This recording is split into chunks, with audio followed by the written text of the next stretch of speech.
বাগেরহাটের মোরেলগঞ্জে শ্রীধাম লক্ষ্মীখালী গোপাল চাঁদ সাধু ঠাকুরের ধামে শুরু হয়েছে 3 দিনের মতুয়া মেলা এবং বারুণী স্নাত উৎসব।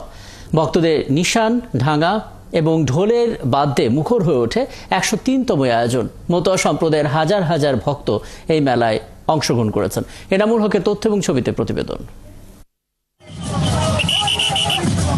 বৃহস্পতিবার সকাল থেকে দেশের বিভিন্ন এলাকা থেকে ডঙ্কা, ঢাক, ঢোল, ঝাঁজ, কাসর, দোতারা সহ বিভিন্ন বাদ্যযন্ত্র বাজিয়ে মুখে হরিনাম করতে করতে মেলায় আসেন ভক্তরা। সবার গন্তব্য মোরেলগঞ্জ উপজেলার জিউধরা ইউনিয়নের লক্ষ্মীখালী গোপাল চাঁদ ঠাকুরের মন্দির চত্বরে।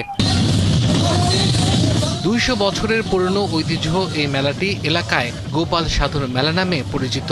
এলাকাবাসী জানান, হিন্দু ধর্মাবলম্বীরা বাংলা 1328 সাল থেকে এখানে বারুণী স্নানের ও মেলার আয়োজন করে। এখানে প্রতি বছরই আমরা আসি, মনের ইচ্ছা পূরণ হয় এখানে স্নান করলে। মতুয়া আদর্শ এবং মতুয়া মতের যে কিছু পাওনা, সেই পাওনা আমরা পেয়ে থাকি বলে এখানে আসি।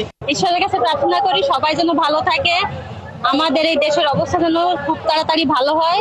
মেলায় নানা পসরা নিয়ে বসেছেন দোকানিরা।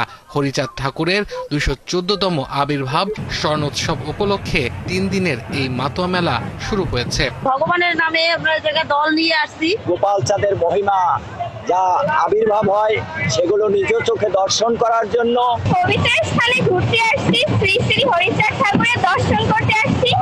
ঠাকুর যেন পূর্ণ করে আমরা যেন ভালো থাকতে পারি। আয়োজকরা জানান, প্রতি বছর পুণ্যার্জন করতে এখানে লাখো মানুষ জড়ো হন। 103তম বারুণী উৎসবে 5 থেকে 7 লক্ষ লোকের আয়োজন হয়, যেটা এই কামনা সাগরে পুণ্য স্নান হয়। এই মেলা শান্তিপূর্ণভাবে শেষ করতে নেওয়া হয়েছে কঠোর নিরাপত্তা ব্যবস্থা। মাননীয় পুলিশ সুপার মহোদয়ের নির্দেশনায় আমরা জেলা পুলিশ এখানে ডিউটি করছি। ডিউটি এখানে শান্তিপূর্ণভাবে ডিউটি হচ্ছে, কোনো অপ্রীতিকর ঘটনা ঘটে নাই। আইন শৃঙ্খলা পরিস্থিতি খুব স্বাভাবিক। মেলা চলবে আগামী শনিবার পর্যন্ত। আব্দুল আল মামুন, 71।